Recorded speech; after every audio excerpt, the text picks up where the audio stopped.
Welcome to another episode of Anime and Beyond. I'm Noah. I'm Devin.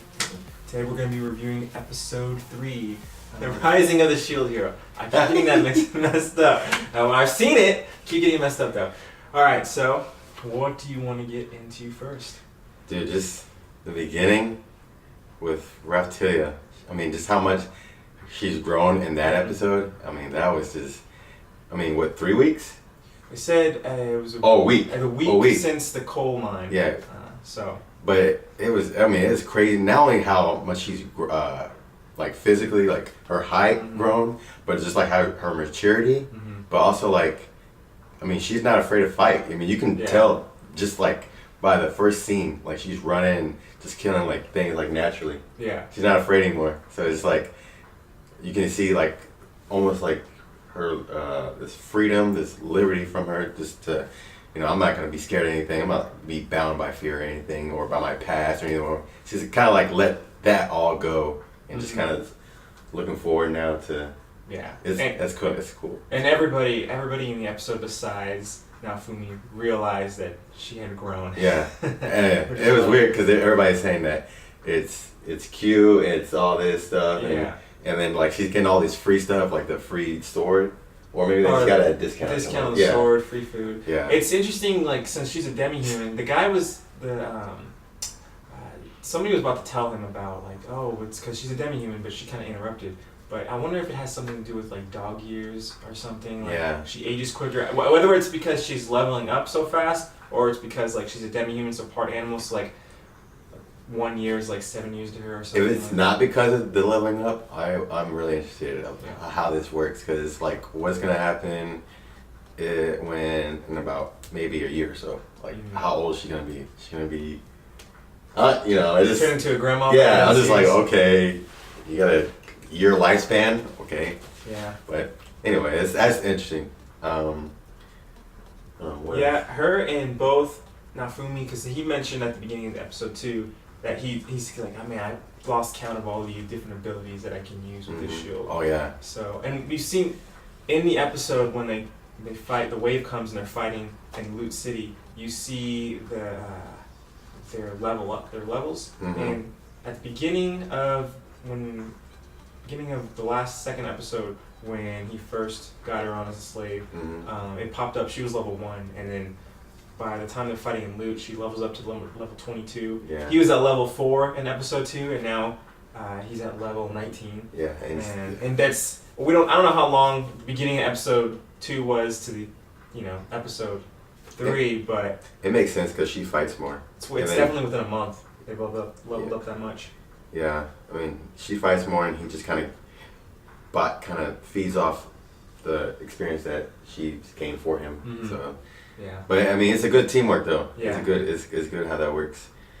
Yeah. It was a pretty good fight scene when they're back to back. She was weaving. It's her then him and her weaving all day. She was. Yeah.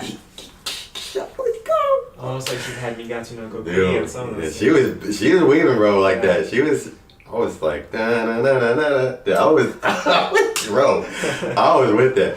But dude, and I just like how also Naofumi how he uses his shield, like the dude's different stuff. Like he'll project his shield and he'll jump on it and jump over those wave people or things, and then climb a ladder. That's another thing. Within a week of her first them killing that monster in the coal mine, him just getting the rope ability, and like one their teamwork on the battlefield, and then two the way he was able to use his shield, and like first shield drop there, prison there. Rope to get up here. It's just like in a week they progressed a lot. Yeah, it's like since he's come from, since he's got into the game, he's like instantly just kind of caught on. He's kind of just got with the society, how it rolls and everything. Yeah. He's not afraid to fight or anything. So it's like that's cool. That's cool. One thing that we saw again is that he's still learning about the country, still learning about the society. He didn't know about the hourglass, and he didn't know that he was going to be teleported to where the wave was happening at that point. So we're still seeing him learn. Yeah, I was wondering like why did it teleport to that place, or is it just like, Yeah. It was weird. It was like, because the waves are, I feel like the waves were coming everywhere. Like, not just to that place. So it was like, is that just their main battlefield? But, you know, it's a game, you know. Another thing I find interesting is that Raphtalia is supposed to be his sword, but she's also kind of his mouth, because when he came between the knights, the royal knights in Loot City, and they attacked him like really recklessly. Like they didn't know that the civilians had been evacuated, but they just shot that fire magic in there.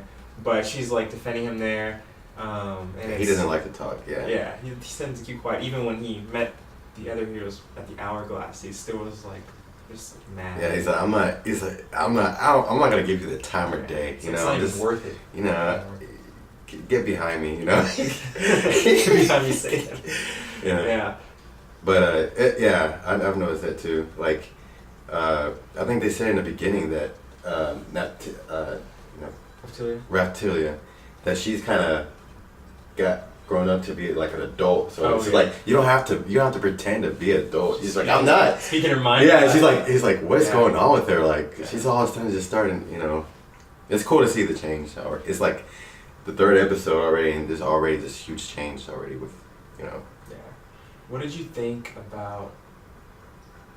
So I think like another theory. I don't know what's going on with the whole kingdom, but it seems, I mean, like the knights who came, they attacked recklessly into Loot City, but then, I mean, the guy didn't even react when that monster attacked him, and then Naofumi had to defend him, and then he's like, all right, get in your position or formation, and they were like, no, all right, we're reducing out, and then they decided to leave, and then the other knight stood in and was like, no, guys, get in formation. Mm-hmm. It's weird. It's like there's something in like the leadership of the country that's just not because of the accusation of rape. It seems like they're just against. It is against him, yeah. And one thing that we didn't mention in episode 2 was how Raphtalia was remembering her parents telling her how the shield hero has always been great to the demi-humans. Mm-hmm. So it's interesting, maybe because they have such a high they think humans are the highest, and because maybe the previous shield heroes have cared about everybody, that they just look down on him too. Yeah, it's like a whole package deal. Yeah. Like they both look down. They are both equally scum, like and seen in everybody's eyes. Yeah, they're being demi-human, and him being accused of rape and everything. Yeah, he's dealt bad cards since the beginning. Yeah, but it was good. It definitely was good to see the other knights, and they all seem to be younger knights who probably joined just because they wanted to protect people, and they got to do that. Yeah. So I'd like to see more of the fight scenes because it's pretty. Seeing their teamwork together is pretty cool. Yeah, absolutely.